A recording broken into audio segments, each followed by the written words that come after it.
my toilet review of Feer Street Part 3, 1666.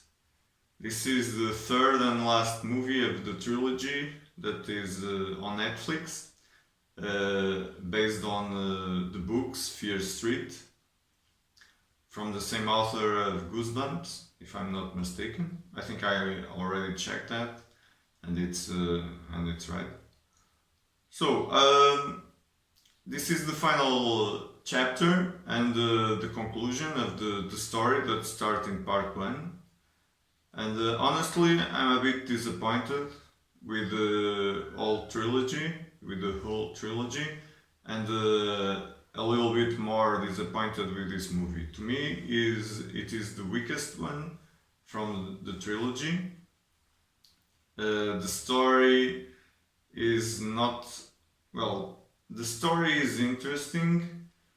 The execution of the movie, like, it's not great. There's a lot of issues that I have with it. Like, I like the direction they are going, what they are trying to do, but then the way they do it, it's weird. I don't understand some choices.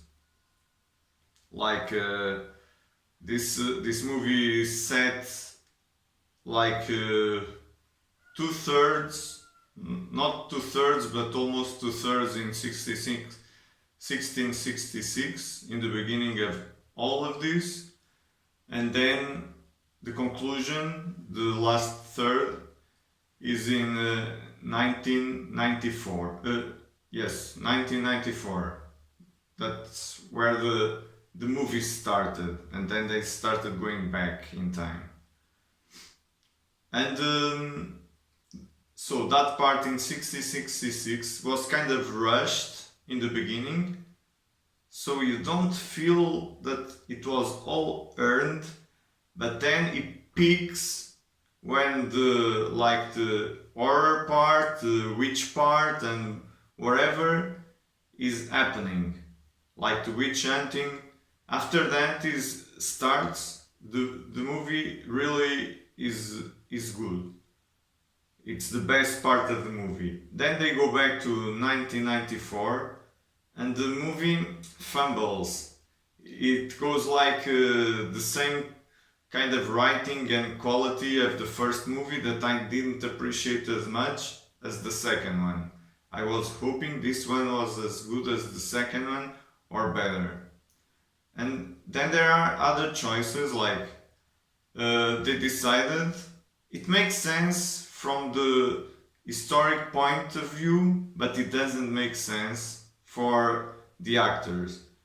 They picked all these young actors and American actors, and they tried to make them speak with an accent, and the accent was dropped like 50% of the time. The main actress, although she is a good actress, young but good actress, I don't think she has a lot of experience, but I think she's good enough. She couldn't hold the accent. It was so not noticeable.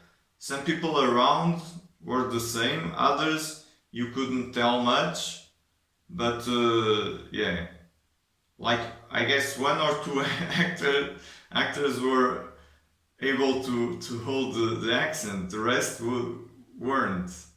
It was, like, I would rather they wouldn't use any accent and use their normal accent. It's a movie. When you're trying to get an accent and you're failing, it takes you out of the movie, instead of you thinking, okay, this is a movie or a theater play, and they are using their real accents, despite this is supposed to be in 1666, and some people are Irish, some people are Scottish, some people are from England, wherever. They are pilgrims, I guess, and they still, even if they were born in the States, the younger ones, they still have the accent from their parents. But they decided to go with the accent, and the actors aren't good with those accents, so it sucked that part. Then the writing in 1994 was kind of weak, although the story was interesting, what was happening was interesting. Some execution, there are some plot holes that I noticed, I imagine there are more. So in the end I was left disappointed, although I think Netflix or whoever got this idea had a great idea, because this was something that was missing from Netflix. And maybe if this is successful, because this is a hip, a hip kind of trilogy, I guess young people will be drawn to it, I hope.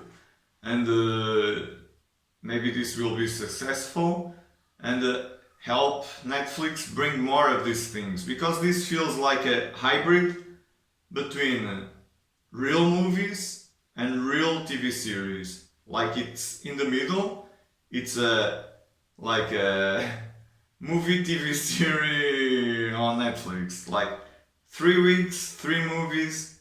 Like if it was a mini series but with a movie budget, Netflix movie budget. Although probably this wasn't that expensive, it wasn't cheap, because production value most of the times is good. I think for instance in the 90s they used the same sets or some sets from Stranger Things to save money, but everything else they use different sets and they looked good, you could feel like you were in those years. And the choices with, well, the wardrobe, whatever, except for the accents. So, as a conclusion for this movie, this is, going by my rating, this is 3 poop emojis, borderline 4, It probably is 4 poop emojis. The trilogy, although the second movie is strong, and I think I gave it 2, the trilogy is 3 poop emojis. It can't be lower, can't be better. This movie stinks enough, that is a stinker almost, and the trilogy stinks at times. Stinks in the first, doesn't stink that much in the second, stinks enough in the third, and there are some parts that are very interesting along the way. The story is the best part, I like it, and the idea, especially the idea, was great. So, after I filmed the review, and afterwards, I was thinking, I didn't say if I recommend this movie and the previous ones in the series, the trilogy. And despite all my negative feelings towards the trilogy, and especially this movie and the first one, I'm still overall positive. And overall, I recommend it to anyone that may be interested in horror and in a different concept, like I don't know, like a trilogy of movies in 3 weeks. So now I need to flush to get the stink to go away and get fresh air.